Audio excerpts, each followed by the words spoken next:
Sebut saja aku Bram. Aku seorang driver taksi online yang beroperasi di Bandung. Kejadian ini terjadi sudah beberapa tahun yang lalu. Aku teringat kembali kejadian itu ketika aku mendapatkan orderan dari customer yang meminta dijemput di satu titik di sekitaran Jalan Laswi.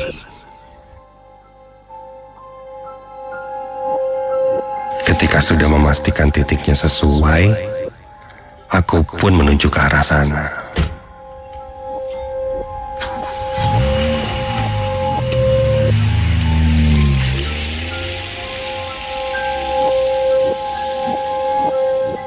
Dan ketika sampai, kulihat tempat yang kutuju itu kini menjadi sebuah resto, tempat makan. Jujur, aku pernah mendapatkan orderan di titik yang sama sebelum tempat ini menjadi ramai seperti sekarang. Saat itu, di titik itu, aku menjemput seorang perempuan. Dan ketika aku jemput, dia berdiri di pinggir jalan di depan bangunan rumah Belanda yang saat itu kosong, gelap. Titik orderanku saat itu menunjukkan harus mengantar customerku itu ke daerah Dago Atas.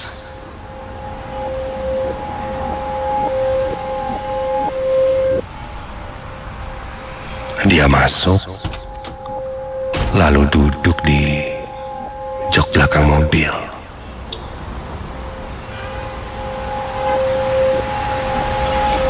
Ketika itu memang sudah hampir tengah malam.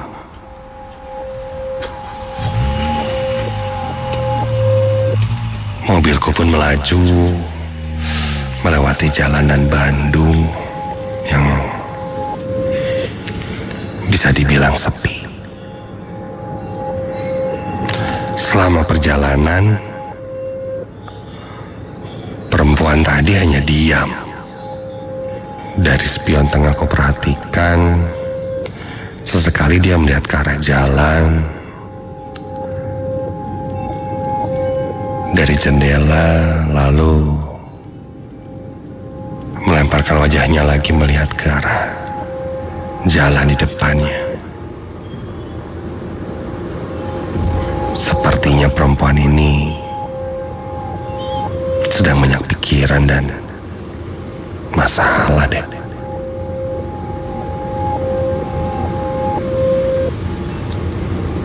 Ingin aku bertanya, apakah dia baik-baik saja?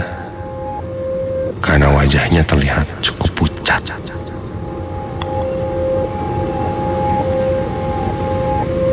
Iya, wajahnya pucat.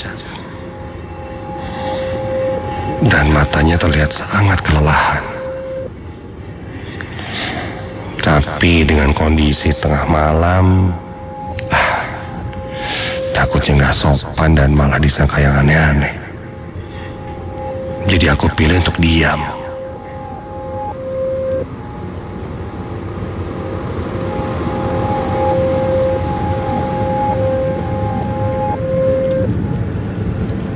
Mobilku pun sampai ke sekitaran daerah Dago.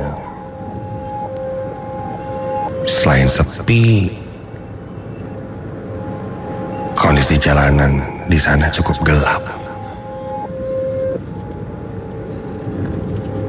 Dan tiba-tiba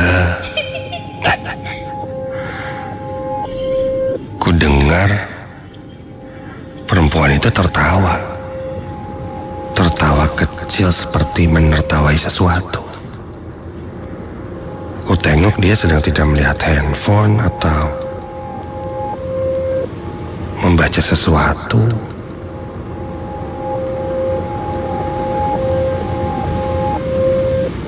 Lagi-lagi aku tidak berani untuk bertanya. Jadi aku biarkan saja. Pikir-pikir, ini orang agak aneh sih. Dari titik yang ditunjukkan, aku pun terus mengikuti map sampai mobilku tiba di titik tujuan. Kulihat ada sebuah rumah di sebelah kiriku. Rumah mewah, besar, terang, dan kulihat saat itu banyak sekali orang. Sepertinya sedang ada pesta. Kak, sudah sampai di titik tujuan ya?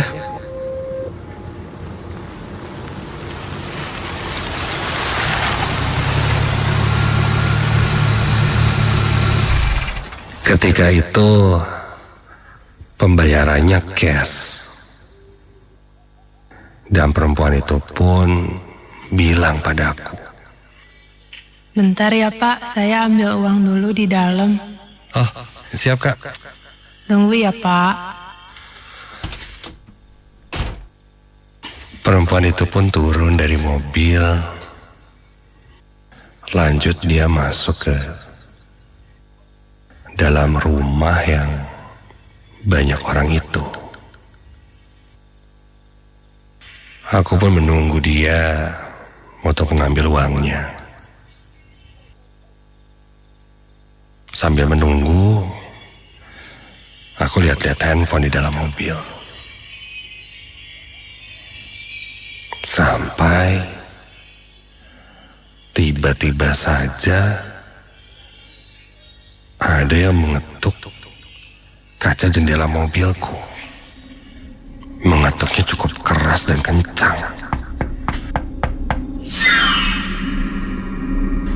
Ketika aku buka jendela mobil, ternyata ketika aku lihat ada seorang pria memakai baju satpam atau security yang mengetuk jendelaku dan menegurku. Pak, maaf Pak, Bapak sedang apa di sini? Maaf Pak, saya baru nganterin penumpang. Penumpangnya lagi bawa uang untuk bayar di rumahnya Pak. Penumpang? Rumah yang mana Pak? Itu Pak, di sebelah kiri rumahnya. Coba lihat di sebelah kiri Bapak. Rumah bukan? Aku pun membuka jendela sebelah kiri dan ketika kulihat, astaga, rumah yang kulihat mewah, terang dan banyak orang itu tidak ada. Dan bahkan yang kulihat, posisi mobilku ini sudah berada di dekat jurang. Tadi saya lihat ada rumah mewah Pak, terang banyak orangnya. Kok ini sekarang malah ada di dekat jurang ya Pak? Untung Bapaknya masih selamat. Biasanya nggak ada yang lolos Pak. Maksudnya masuk ke jurang Pak? Astaga. Aduh, untung ada Bapak. Ada air minum nggak Pak? Air minum, sebentar. Ini nih, ada di botol. Sekarang Bapak pakai airnya untuk cuci muka. Oh, cuci muka Pak? Oh, ya udah. Iya.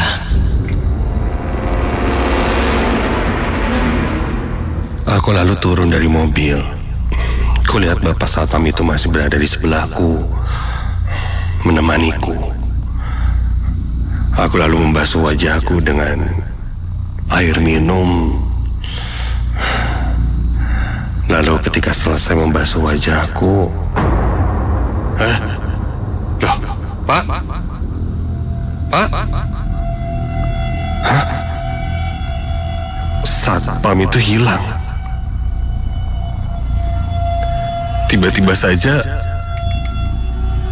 sosok Bapak Satpam yang memberitahuku itu tidak ada. Kulihat di sekitar tidak ada siapa-siapa selain tempat sepi, hutan, dan berada di dekat lereng jurang. Kemana Bapak itu? Tidak mungkin jika bersembunyi atau tiba-tiba saja berlari. Karena ketika aku membasuh wajahku pun tidak sampai 5 detik. Bulu kuduku langsung berdiri merinding seketika itu. Dan tiba-tiba saja angin kencang bertiup. Aku buru-buru masuk ke dalam mobil dan langsung pergi dari tempat itu.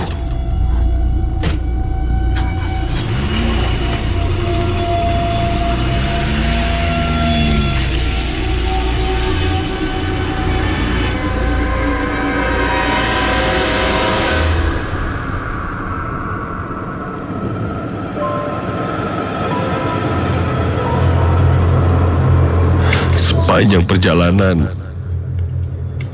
aku merasa tidak tenang.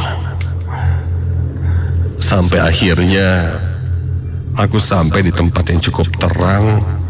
Aku hentikan mobilku di minimarket dan coba menenangkan diri.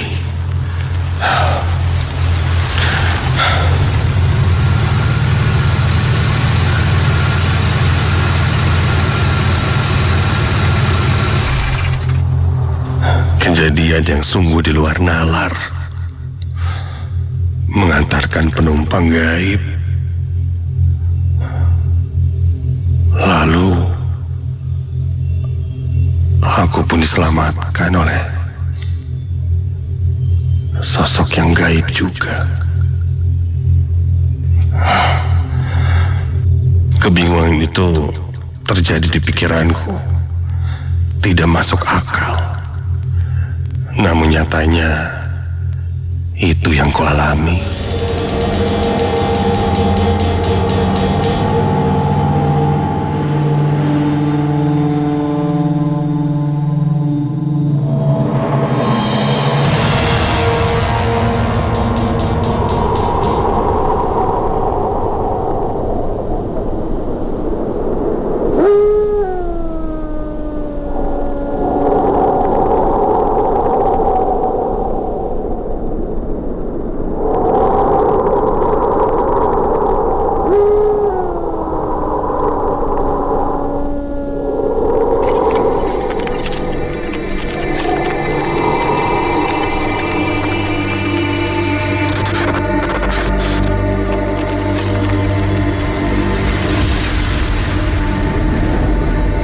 Kisah ini terjadi 2 tahun yang lalu di sebuah kafe dekat kampus di daerah Gegerkalong. Namun, kafe itu kini sudah tidak berjualan lagi.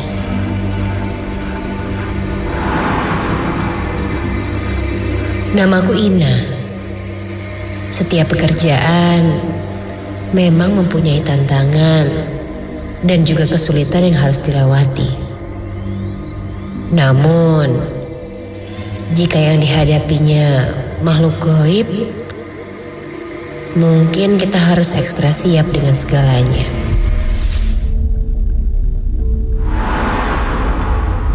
Sabtu itu, Pak Ganjar memanggilku untuk membicarakan masalah gaji di kafe tempatku bekerja. Kafe ini berlantai 2. Lantai 1 ini memang untuk berjualan. Sedangkan lantai 2-nya adalah office. Karena officernya pun cuma sedikit, jarang juga yang diam di sana, kecuali Pak Ganjar. Pak Ganjar pun mulai menjelaskan fee untuk aku bekerja di sana. Namun entah kenapa, beliau kurang berkonsentrasi saat aku mengobrol. Dia tidak menatap ke arahku dan langsung pulang tanpa menyelesaikan obrolan kita. Aneh, kayak orang lihat setan aja, kataku.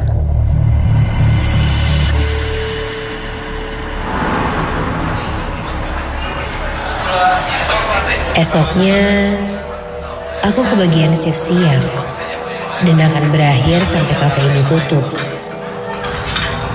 Seperti biasa, aku bekerja di bagian kasir. Tak ada yang aneh hari itu. Aku juga belum begitu akrab dengan teman-temanku yang lain. Hanya saja, singkat cerita, waktu sudah memasuki maghrib. Aku permisi sebentar ke kamar mandi.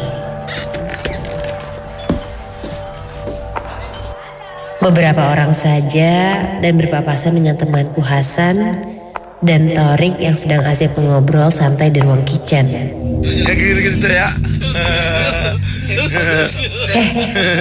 Kalian asik banget sih, lagi ngobrolin apa? Tanyaku kepada mereka. Sahut Hasan. Lagi cerita horor. Nak, kamu mau kemana? Tanya Torik. Ke ruang atas. Mau sholat? Mimik wajah Hasan langsung berubah menegang. Kenapa nggak sholat ke masjid aja? Kamu yakin mau di ruang lantai 2? Kan di sana penerangannya kurang. Gak apa-apa, kan udah biasa. Aku tersenyum dengan nada meledek. Memangnya kenapa kalau lampu penerangannya kurang? Gak takut kok. Hantu mana yang mau gangguin orang lagi beribadah? Ya enggak? Yang ada juga mereka yang takut. Ledekku.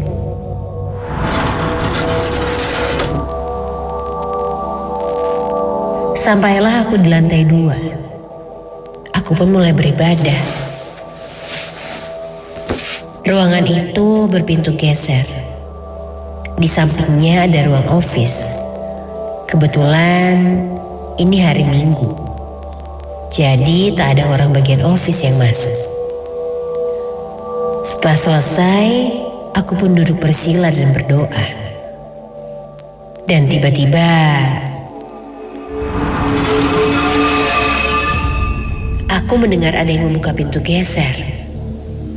Refleks aku menoleh ke belakang. Tadi ada yang buka. Tapi kok pintunya masih ketutup ya? Penasaran, aku langsung keluar ruangan. Tidak ada siapa-siapa.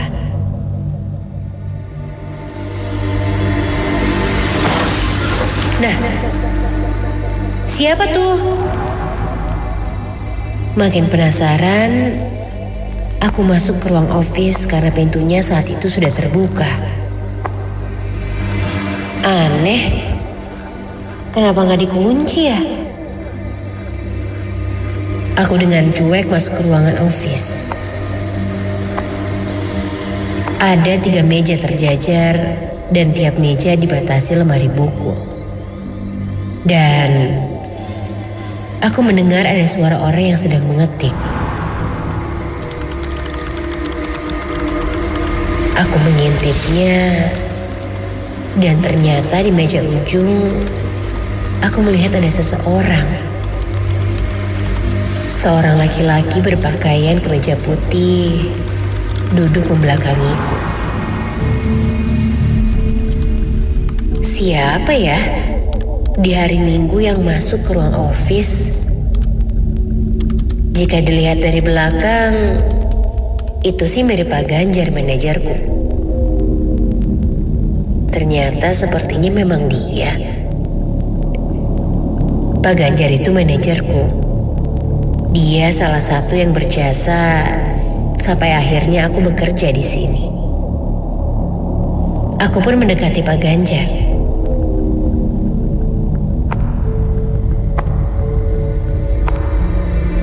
Pak, tumben ada di sini. Kan hari Minggu, Pak. Gak liburan. Aku bertanya padanya. Namun, dia tidak menjawab. Mungkin sedang fokus mengetik, pikirku. Karena tidak disauti, aku makin mendekati Pak Ganjar yang sedang duduk membelakangiku. Dan aku menepuk bahunya. Pak Ganjar. Dan refleks, dia pun tiba-tiba menoleh. Dan astaga, mukanya rata. Dan di sela-sela pori-pori kecil itu ada banyak darah keluar di muka ratanya itu.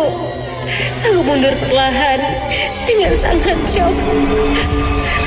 Sosok yang menyerupai Pak Ganjar itu berdiri dan berjalan terseok mendekatiku. Suaranya parau dan dia tertawa. Aku ingin berteriak, tapi aku tidak bisa. Suaraku tidak keluar. Apakah ini candaan atau nyatanya Pak Ganjar memang bermuka rata? Dia mendekatiku dan badannya menembus aku saat itu. Dan aku tak sadarkan diri. Samar, ku dengar suara yang aku kenal memanggilku. Aku terbangun dan menceritakan kejadian yang baru saja aku alami. Taurik yang memiliki kemampuan indera keenam bilang kalau sering karyawan yang sompral pasti akan didatangi sama penunggu kafe ini. Makanya jarang ada yang betah kerja di sini. Kalau sudah pernah bertemu makhluk penunggu di kafe itu. Dan sekarang karena sedikit ada masalah internal, kafe itu pun ditutup. Meski begitu, aku tidak mau lagi melewati kafe itu karena punya pengalaman yang hingga saat ini tidak bisa aku lupakan.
Namaku Anim. Malam ini aku akan menceritakan sebuah pengalaman yang tidak pernah terlupakan untukku. Kejadiannya sudah cukup lama, ketika aku duduk di bangku SMA, yang sampai saat ini, meskipun aku sudah lulus, hal itu masih menjadi mimpi burukku. Aku tinggal di daerah Lembang. Hari itu keluargaku baru saja pindah rumah. Di rumah baru ini di Lembang, aku tinggal hanya bertiga, ayah, ibu, dan aku. Rumah ini dekat dengan kaki gunung, dan bisa dibilang ini daerah baru. Karena sejak aku pindah, tidak terlalu banyak rumah-rumah di sini yang ditinggali. Awal tinggal di sana, keluarga aku disambut dengan orang-orang sekitar dengan ramah. Ditambah banyak juga anak muda yang seumuranku. Berkenalan dengan mereka, akhirnya aku mempunyai teman-teman baru. Hari demi hari membuatku akrab dengan mereka. Hampir setiap hari setelah pulang sekolah, aku nongkrong dengan teman-teman baruku itu. Meskipun hanya 3 orang yang ku kenal di sana, tapi mereka cukup akrab denganku. Ricky, Reno, dan Bagja. Sepulang sekolah, mereka mengajakku bermain layangan. Katanya angin di daerah sana besar, jadi enak untuk bermain layangan. Aku mengiyakan ajakan mereka, meski aku tidak terlalu jago bermain layangan.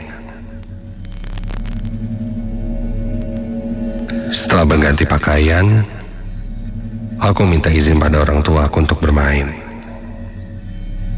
Ketika itu jam 3 sore.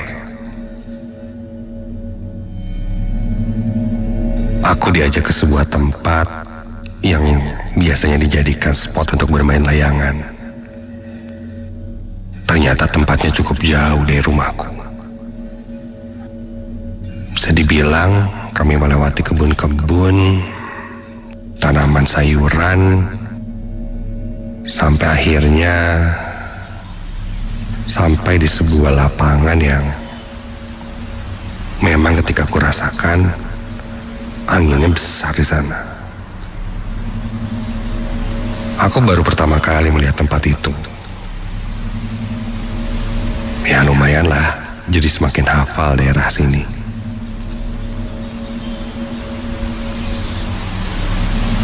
Keseruan bermain layangan pun membuatku larut sore itu. Angin yang besar di tempat itu membuat siapa saja yang bermain layangan jadi jago. Sampai karena angin begitu kencang dan udara yang dingin membuatku beser. Aku coba bertanya pada temanku apakah di sekitar sini ada toilet, karena aku ingin buang air kecil. Bagja menunjuk ke sebuah saung yang ada di kebun. Katanya di belakangnya ada kamar mandi. Karena sudah tak kuat menahan, aku langsung berlari ke dekat saung meninggalkan mereka. Aku coba cari di mana saung yang Bagja maksud itu. Sampai dari kejauhan aku pun melihatnya. Ternyata cukup jauh dari tempat kami bermain layangan.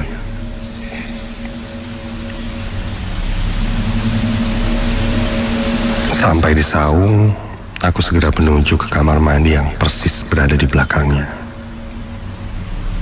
Sebenarnya ini kamar mandi sederhana. Bukan kamar mandi yang layak juga. Aku mendekati kamar mandi itu dan kulihat kamar mandinya dalam kondisi pintunya tertutup. Pintunya pun terbuat dari seng. Aku langsung mendorong pintu kamar mandi itu. Dan ketika aku dorong, ada yang mendorong balik pintunya dari dalam. Oh, ternyata ada orang di dalam. Terpaksa aku pun menunggunya. Meskipun saat itu aku sudah sangat tidak tahan. Ku dengar Di dalam kamar mandi itu sepertinya ada orang. Karena dari dalam ku dengar ada suara air, seperti orang yang menyiram sesuatu. Aku masih menunggu, cukup kesal. Apalagi ku dengar di dalam orang itu batuk-batuk sambil terus menyiram-nyiram air. Ini orang lagi ngapain sih?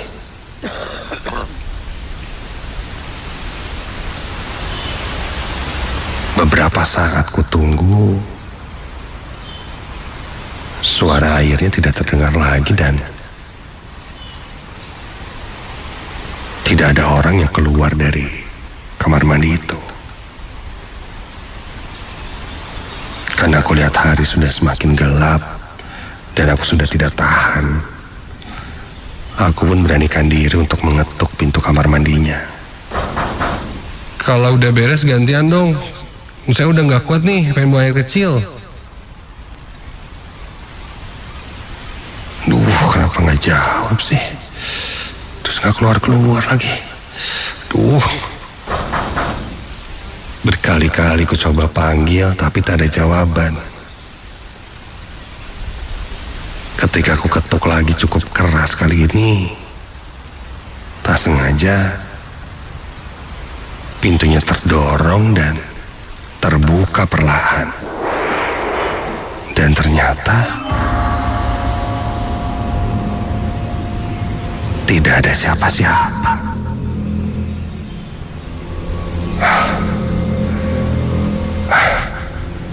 Kok padahal jelas ku dengar tadi ada yang batuk-batuk siram-siram air dari dalam kamar mandi.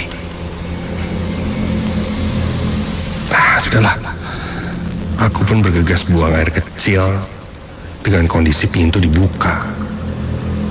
Karena entahlah, perasaanku tidak enak saat itu. Selesai itu, kusiram. Aku pun langsung berlari menjauh dari kamar mandi itu.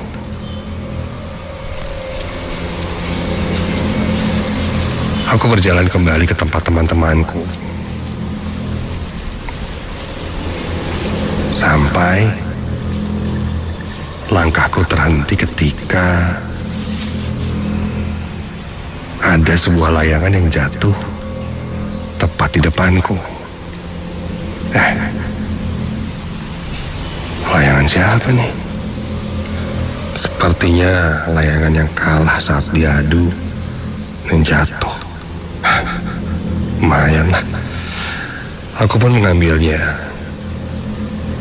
Dan ketika aku membungkuk untuk mengambilnya, terdengar suara seseorang yang batuk. Kali ini suara batuknya sangat jelas, seperti orang yang kesakitan. Suara batuk yang sama seperti yang kudengar di dalam kamar mandi. Suara batuk seorang lelaki yang nampaknya sih sudah tua dan berumur. Aku melihat ke arah sekitar. Kala itu langit sudah semakin gelap. Dan kulihat di saung ada yang sedang duduk bersila.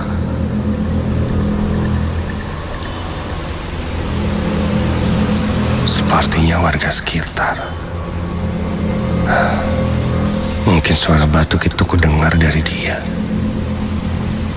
Dari belakang kulihat itu seorang laki-laki. Tua, karena rambutnya beruban, putih semua. Memakai baju pangsi berwarna hitam. Duduk bersila di atas saung. Dan iya, suara batuk-batuk itu terdengar jelas. dari orang itu.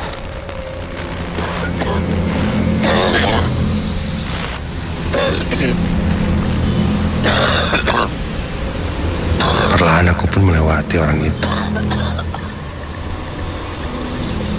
Punten, Mbah. Saya tadi ikut ke kamar mandi. Punten, tur nuhun. Aku melewati kakek itu. Namun kakek itu tidak menjawab sama sekali. Baru beberapa langkah aku lewati, ketika aku tengok lagi, astaga, sosok itu sudah tidak ada, hilang. Kaget, buru-buru aku berlari kembali ke teman-temanku. Dan ketika aku mencari lapangan tempat kami bermain layangan, loh, kok lapangannya nggak ada? Perasaan tadi bener lewat sini. Hah? Salah jalan gitu? Aku ingat betul, memang kamar mandi ini dan saung cukup jauh dari tempat kami bermain layangan tadi. Tapi seharusnya tidak sejauh ini. Kini yang kulihat hanyalah kebun dengan pohon-pohon rindang yang besar. Aku terus berlari, berjalan dan... Loh, aku kembali melihat pohon nangka yang sebelumnya kulihat. Dan aku kembali lagi ke saung itu.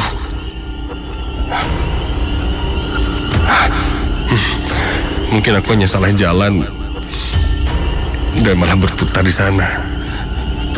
Aku pun kembali merunut seingatku perjalanan untuk kembali ke lapangan tadi. Perlahan ku ingat-ingat apa yang kulewati dan seharusnya ini sudah sampai. Namun yang kutemukan adalah, astaga, pohon nangka dan saung itu lagi. Dan samar ku dengar ada suara air yang gemericik,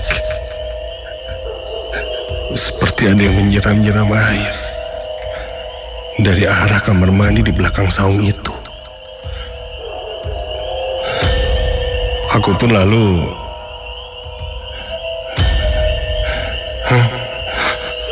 menengok ke arah kamar mandi itu dan kulihat ada sosok kakek berbaju pangsi hitam dengan ikat khas Sunda dan rambutnya putih beruban, berdiri di depan kamar mandi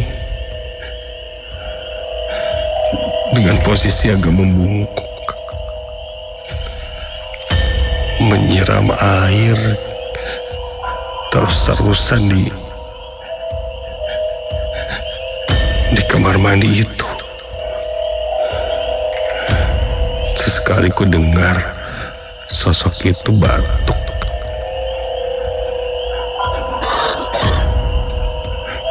Aku pun mendekati kakek itu untuk bertanya jalan menuju lapangan. Punten, Bah, kalau mau ke lapangan kemana ya, Bah? Saya dari tadi muter-muter balik lagi ke sini terus. kakek itu menghentikan gerakannya dan mulai memperhatikan melihat ke arahku. Kini wajahnya terlihat jelas.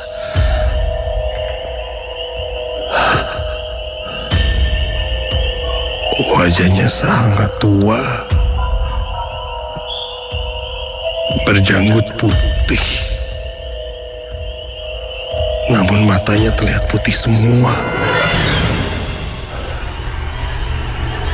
Raut ekspresinya kini terlihat marah.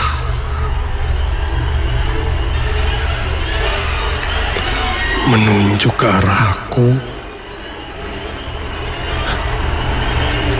Dan tiba-tiba mulutnya menganga, terbuka sangat lebar dan berteriak kencang.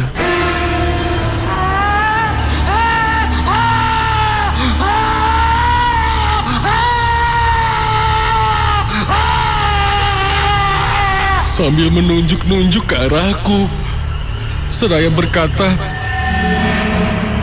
"Siapaan sia? Motoran tempat iya. Mau bisa balik reko mage."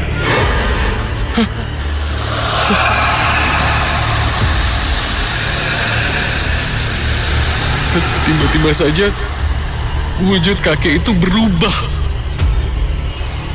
menjadi satu sosok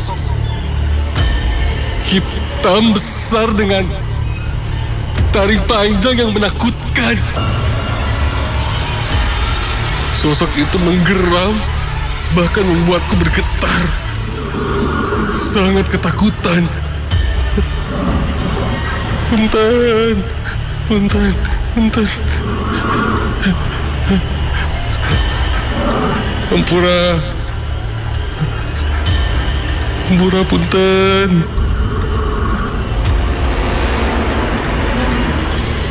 Aku pun menyadari sesuatu dan akhirnya aku pun coba untuk meminta maaf. Aku terus berkata itu sambil menutup mataku yang tak berani untuk melihat sosok itu. Sampai akhirnya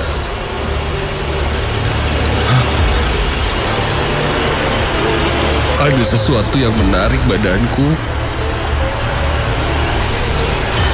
Dan ketika ku buka mataku,